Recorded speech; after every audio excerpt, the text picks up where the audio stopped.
Hello বন্ধুরা, দেখো এই সুন্দর মুড়ি খেতে গেলে এই রকমভাবে তৈরি করতে হবে। তো এক বস্তা মুড়ি হয়েছে, আর মুড়িগুলি কত সুন্দর হয়েছে সেটা আগে দেখে নাও। লাল লাল করে ভাজানো হয়েছে আর লম্বা লম্বা মুড়িগুলি হয়েছে খুব সুন্দরভাবে। তো এইগুলো কিভাবে তৈরি করি সেইগুলো একটু দেখে নাও। প্রথমে চালটাকে ধুয়ে নিয়ে এই ডাব্বার মধ্যে রেখে এটাকে ভালোভাবে নুন মাখিয়ে নিতে হবে। এই যে নুনটি নেওয়া হয়ে গেছে।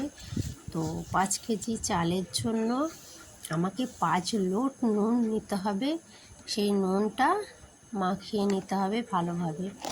2-3 বার নাড়ার পর সেই চালটিকে রোদে শুকোতে দেওয়া হয়।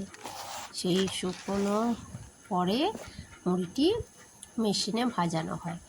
এখন তো আর বাড়িতে কেউ ভাজে না, তাই মেশিনেরই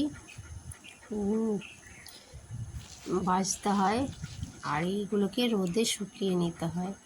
আবার ওখানে গিয়েও আবার